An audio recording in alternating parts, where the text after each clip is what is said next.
E nós estamos aqui com o doutor Gilmar, da Gilmar Prev. Vamos falar agora de aposentadoria.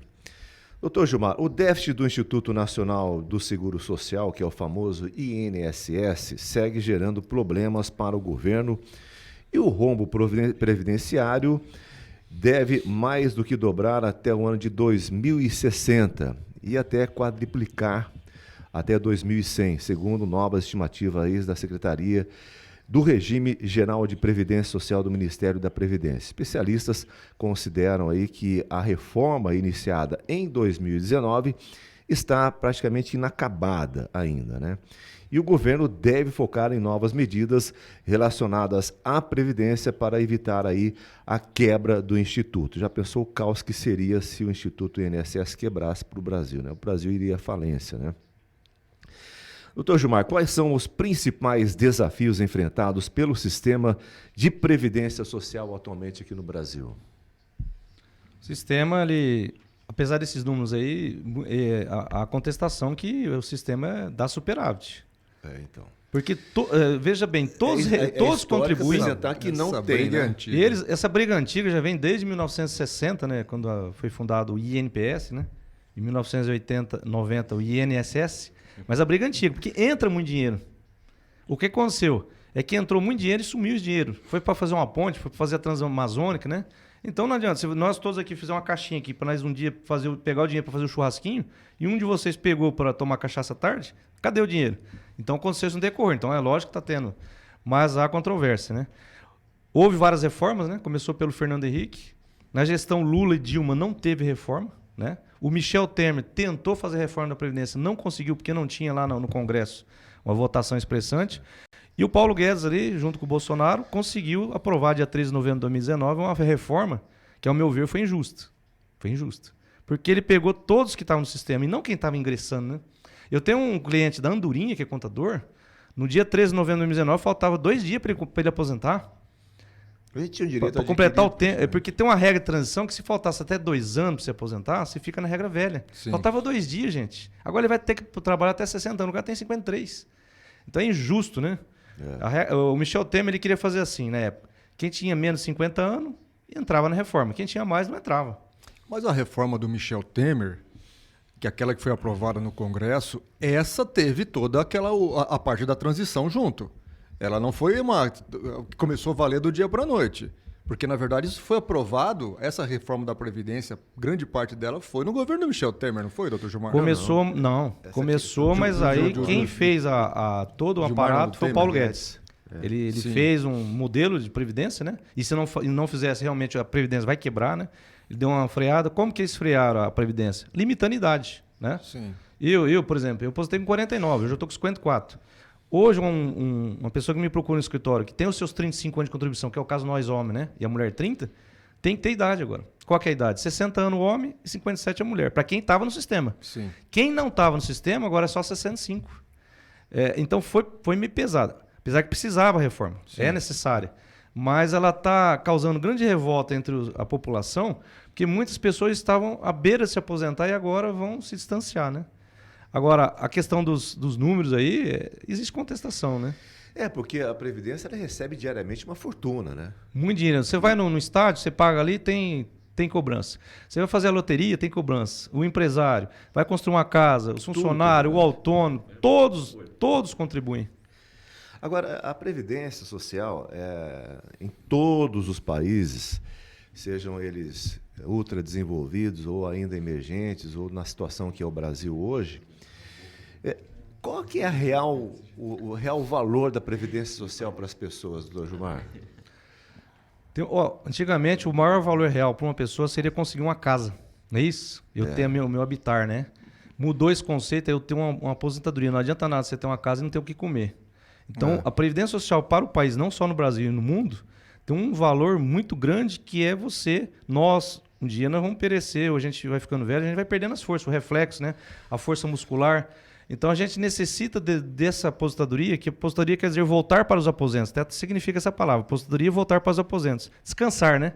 E você não tendo uma boa aposentadoria, você não consegue viver e tem que continuar trabalhando. Grande parte dos aposentados estão trabalhando no país. Ao passo que na Europa, eles vão descansar. Tem plano odontológico, plano de saúde. Aqui no Brasil, infelizmente, as pessoas não conseguem sobreviver com uma aposentadoria. Se você no decorrer da sua vida laborativa não fizer um pé de meia, né? Vocês sabem o que eu estou falando, né? Sim. Ter alguma coisa extra, né? Você não consegue. Por isso que eu indico também, além do você pagar o INSS, também tem uma previdência no banco, fazer uma poupança, né? Tem previdência fechada. Então, no Brasil, se quebrar a previdência, principalmente no Nordeste ali, 30% ali quebraria o Nordeste inteiro. Que a maioria sobrevive da Previdência Social. Deixa eu perguntar uma coisa, doutor Gilmar, mas o modelo previdenciário brasileiro, ele é um pouco diferente do modelo previdenciário do mundo. Aqui, a contribuição previdenciária, ela também é destinada à questão da saúde, manter o sistema de saúde. Lá nos outros países, isso é separado. A Previdência possui como se fosse um fundo mesmo de pensão, onde esse valor pode ser aplicado, pode ser desenvolvido, inclusive como o fundo de pensão da Petros, por exemplo, ou do Correio, como outro qualquer. E a questão da questão da Seguridade, na questão da saúde, ela é separado. Que isso vem através dos outros impostos e outras coisas mais. Por exemplo, imposto de renda na Suécia é 40%. Entendeu? Então, são países que têm um valor grande. O senhor não acha que nós necessitaríamos evoluir, mudar, fazer alguma coisa diferente aqui também, para não termos esse problema do dinheiro ser usado, sabe lá Deus onde, ninguém saber, agora começa a falar que não tem? Sim, eu acho que o que entra da contribuição sua tem que ser destinado à sua conta, né? Mas se tentaram fazer no Chile, você depositou nos 35 anos, um exemplo, nós homens, né? Depositou R$100.000 durante todos esses 35 anos. Depois você aposenta, vai retirando. Não funcionou, porque 2, 3 anos acabou o dinheiro. Então é um sistema que vai capitalizar em todo um caixa, todo mundo, não é separado, certo? Mas é o que você falou. Esse caixa tem que ser reservado para pagar os benefícios. E não ser feito para SUS, né? Tirar para a saúde, para fazer ponte. Então, entrou para a Previdência para benefício, tem que ser destinado para benefício. Tem que evoluir essa reforma. Essa reforma que foi feita de cortar direitos aí, teria que também pensar nesse sentido. Porque o problema é o equilíbrio. Equilíbrio. Mas eu acho que o Brasil, dificilmente, pelo tamanho que nós temos, nós teremos hoje mais pessoas recebendo do que contribuindo. Eu acho que pode vir, né, a chegar numa situação dela. Eu acho difícil, por conta do tamanho do nosso país. Quando começou a Previdência, era a base de 7 pessoas trabalhando para pagar um aposentado. Foi caindo, hoje está quase 1 por 1. Isso é preocupante, por isso que você falou aí até 2060, 2100, né? 2060. E se não estimular, se não estimular você ter mais trabalhadores formais contribuindo, não vai ter contribuição para pagar os inativos, nós aposentados, né? Nós corrigimos uma questão também que era um verdadeiro absurdo, que é a questão do funcionalismo público. Hoje o funcionalismo público, basicamente, os que estão entrando estão na mesma regra que nós. Sim. Porque não adianta eu contribuir aí uma fortuna por mês, que nem eu tenho o caso do meu pai, por exemplo, que contribuiu a vida inteira com 10 salários mínimos, não ganha nenhum. E a pessoa ali dentro do funcionalismo público que aposenta com R$30.000 por mês vai ganhar R$30.000 por mês. Eu também não acho certo isso. Tem essa diferença. Existe uma grande diferença da Previdência do funcionário público da nossa que eu falo Previdência privada, né? E aí o assunto que você já vai falar da próxima vez, que é as revisões, né? Que é essa defasagem. Pessoas que aposentaram lá com 10 salários lá atrás, hoje estão com 1, 2, 3, que é um absurdo, foram defasando, né? Então, aí agora nós vamos entrar então nessa questão. Existe aí muitos advogados e muita gente correndo atrás da reaposentadoria, revisar a aposentadoria e reaposentar novamente. Como é que funciona isso? Existe um prazo? Quem tem direito? Sim. Você tem direito de revisar o seu benefício, sua aposentadoria, até 10 anos. A gente chama do Instituto da Decadência, né? Decai com 10 anos. Então, surgiu uma nova revisão agora aprovada pelo STF dia 1º de dezembro, que chama Revisão da Vida Toda, que é o assunto do momento no Brasil inteiro no aspecto de previdência social. Aliás, daqui a pouco eu vou para a história, estou tendo muita gente procurando se tem esse direito. Então, veja bem, deixando bem claro, é só para quem aposentou até 10 anos. E o período é quem aposentou entre 1999 a 2019. O que aconteceu? As aposentadorias, na hora que você faz a média do salário, só pega do Plano Real para cá. Julho 94, lembra do Plano Real instituído lá? E o STF, através de vários pedidos do Brasil, de pessoas, na lei estava assim, que você poderia pegar o salário de julho 94 ou todo o período contributivo. Por isso que chama vida toda contributiva. Sim. Então, uma pessoa começou a trabalhar em 1970, 80, aquele salário não entrou. E agora, com essa revisão, você pode ir lá.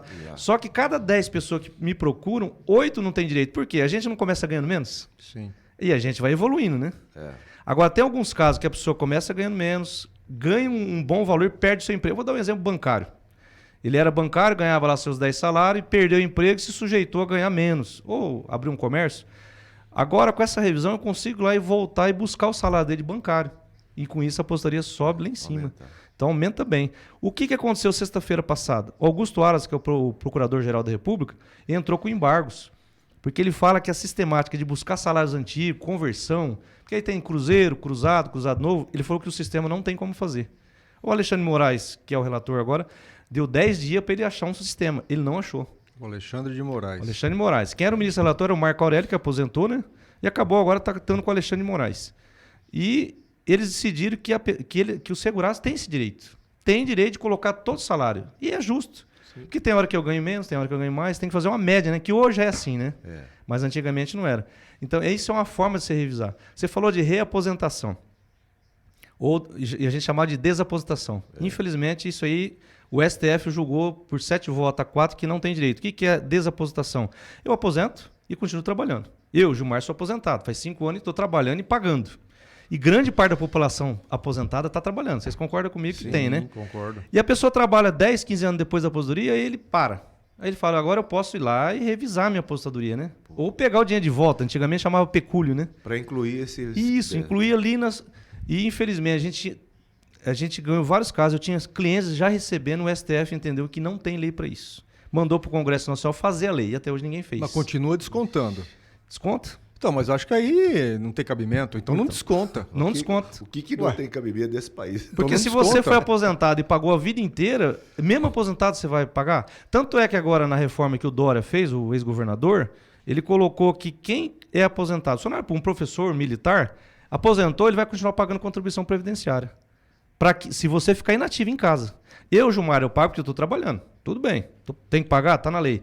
Mas o funcionário público está em casa trabalhando. A professorinha que está em casa, crochetando, viajando, estão pagando 14%. Eles entraram agora com a ação para não pagar. Porque no INSS não tem isso aí. Eu só vou pagar se eu trabalhar. Se eu não trabalhar, por que eu vou pagar? E aí vem aquela discussão de que aposenta pelo mesmo valor. Não, então tudo... Aí gera um monte de coisa. Então eu aconselho assim, a pessoa procurar um contador, um advogado especialista, porque tem que fazer cálculo. E o cálculo, se você quer jogar salário ruim lá atrás, vai diminuir sua aposentadoria. Lógico, tem que ver se compensa, né? Tem que ver se compensa. Então o que eu falo para vocês, grande maioria diminui o valor. Por quê? A maioria começa ganhando menos, vai subindo e tal. Então você tem que, tudo numa revisão, fazer cálculo. Porque numa revisão, pessoal, você pode perder a aposentadoria, porque pode ter falhas nela. Né? Eu já vi casos aqui que perdeu. Pode aumentar como pode diminuir. Então nunca entrar com revisão no INSS ou em qualquer lugar, no escuro, né? Você tem que fazer os cálculos. Tá certo. Bom, agora são 8 em ponto, nós terminamos por aqui o nosso Jornal da Manhã. Queria agradecer muito aí o doutor Gilmar pela presença. Aliás, o assunto é muito pertinente e é um assunto vasto que dá para a gente poder... Mas o nosso tempo é curto, fica aqui um convite já para uma próxima ocasião para o senhor voltar aqui, talvez na próxima sexta, né? Ou vamos marcar um horário toda sexta para conversar com o doutor Gilmar. Porque o assunto é bem complexo. O assunto é muito complexo, vasto, né? Eu já fiz vários programas aí em rádio, inclusive fazia aí em outras estações, e quando eu abro para perguntas, é muita dúvida. Até nós temos dúvidas, né? O assunto é complexo, o termo é complicado, o sistema é errado, o conjunto inteiro da obra é um problema sério. Tá certo. Obrigado, doutor Gilmar. Eu que agradeço. A todos um bom dia, uma ótima